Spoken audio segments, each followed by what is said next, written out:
With all of our safety bits and bobs, where do you put them on yourself as a diver? Hi, all of you awesome scuba divers out there, welcome to the Scuba Diver Magazine channel, your favourite place for the latest scuba diving news and gear reviews, and welcome to Ask Mark, our scuba diving Q&A, where I'm Mark, a former dive instructor, doing my best to answer your scuba diving questions. So if you do have any scuba diving questions, pop them down in the comment section, use this Ask Mark hashtag in your comment to get it featured in an up and coming video, and in the meantime I do my best to type out an answer sooner rather than later, and the community does an amazing job of answering questions as well, so thank you everyone who answers questions they see in comments. But yeah, today I'm answering a question from Milo all about where to put like backup bits and bobs whilst you're diving. So Milo Van Hulst says, hey Mark, what are good placements for backup materials such as your mask, your light, your knife, etc.? Well, the simple answer is wherever you can reach them most easily. Now there are some guidelines depending on different training agencies, and I'm going to give you where I kind of put a lot of my stuff. I think I did a video on like what's in my thigh pockets a while back, and it may have changed since then. It depends on the dive. It depends on like what equipment you're using, that kind of stuff. On like a very cold water dive, if I'm like diving somewhere where there's a lot of ghost gear or something, it might change. If I'm actually doing a task, if I'm looking to like do a lift or like a search pattern, then I'm going to be bringing slightly different things. But the fundamental stuff, like where my knives, my backup lights and my backup mask are, they tend to stay like fairly similar. So I mean, my primary cutting device is usually on my right hand hip.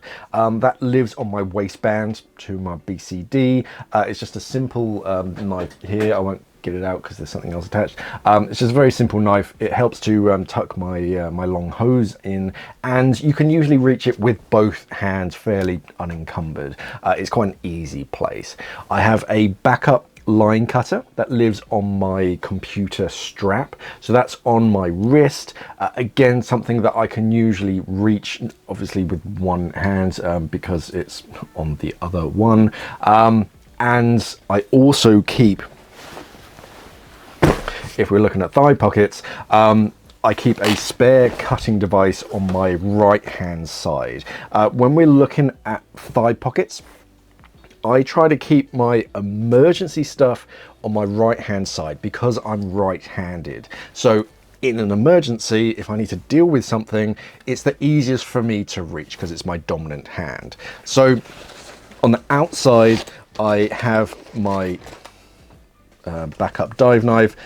It's a titanium folding knife, so I don't have to worry about it rusting. It can just kind of live in that pocket and just kind of be by itself. I don't have to worry about washing it between dives. It's always there. It's folding, so I don't have to worry about a sheath and any extra like bulk or something. But it's not my like primary. It's okay. It's good for cutting in like an emergency, but if I was trying to cut through like a thick rope or something, then I'd choose something a bit more serrated.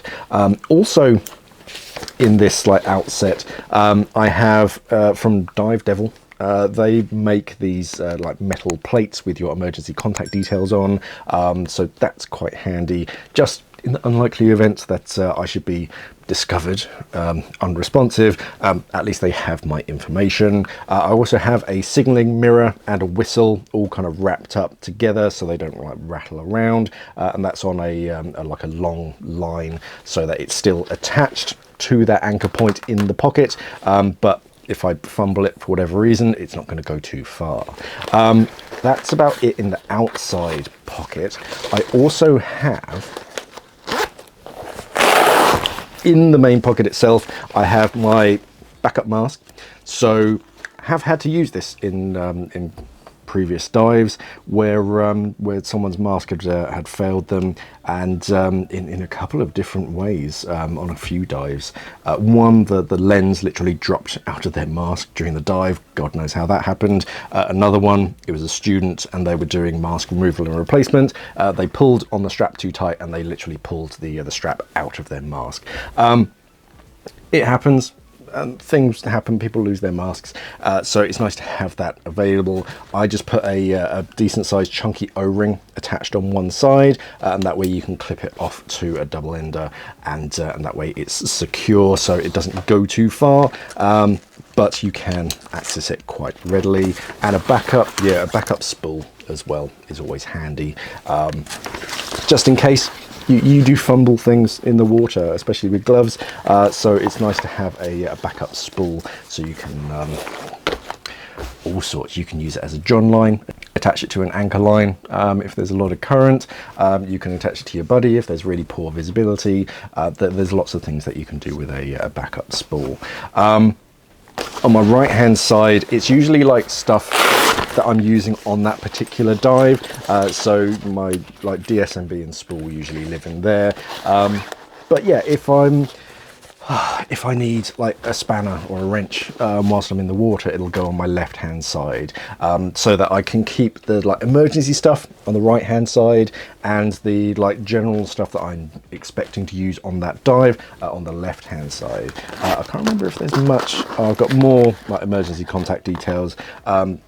Dan were quite handy for having or printing off physical cards a few years back. I don't think they do it as much anymore, and that has a few bits of information, but your Dan ID number, so they can track you down. Another double ender. Double enders are always handy. Again, you fumble things. What else? Mask, knives, and lights. My backup dive light lives on my harness, usually on my left hand side, just under my inflator, clipped off to the D-ring, and then you can use a ranger band, which is just a kind of a thick rubber band that goes around the webbing to hold it close to your body, so it's not just dangling around. But yeah, that's kind of how I do it, and things do change as they evolve, and you do add and remove certain things, like PLBs and stuff if you're diving somewhere where there's a lot of current and there's a high chance of you like disappearing, basically, or like a big cutting knife if you need a big something big, a bit more substantial, you're cutting through stuff, yeah, john lines and things. There's lots of like additionals that you can add and subtract, but they tend to live in thigh pockets because it's the most streamlined for me, and they're the most easily accessible. With traditional like recreational BCDs, personally I quite struggle to get my hand in that kind of angle to get them up and in, and then when it's actually in, especially if it's like a jacket style BCD, once it's fully inflated, it's really hard to get stuff in. You can kind of get stuff out, but I mean, when you're on the surface it can be quite tricky. So I quite like thigh pockets. My dry suit has them built in, so I never have to worry about them. If I'm diving like board shorts or even just a thin wetsuit, I can wear these kind of tech shorts over the top. I'm sure someone will ask in the comments, so I'll say it now. These are Fourth Element tech shorts. There are lots of others around, but these are the ones that I really like right at the moment. And yeah, they're just a pair of neoprene shorts. They're not really there for insulation. It's just to give you a decent mounting point for those thigh pockets. And these are nice big thigh pockets. And that external zippered pouch is quite handy for certain things, for smaller bits and bobs. But yeah, that's how I tend to have it. Emergency stuff on the right-hand side because I'm right-handed, and just day-to-day stuff in the left. And yeah, as far as cutting devices, usually one that you can reach with your left hand, one that you can definitely reach with your right hand, just in case one hand is entangled in something. But yeah, it's really up to you, and what works for you, especially if you're left-handed.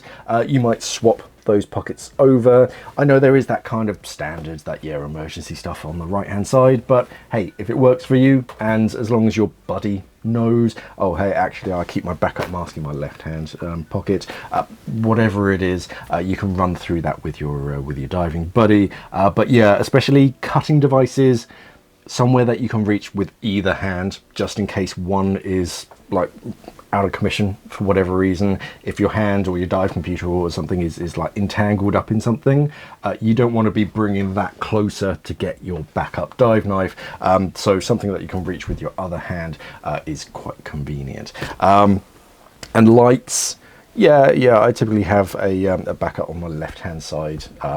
I think that's fairly standardized. It just keeps your right hand shoulder free and unencumbered, so you can clip whatever you want onto that.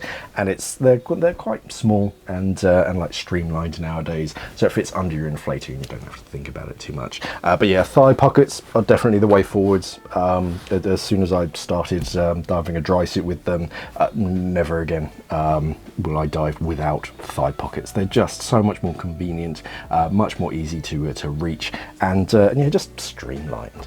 Any other questions, by all means pop them down in the comment section underneath this video.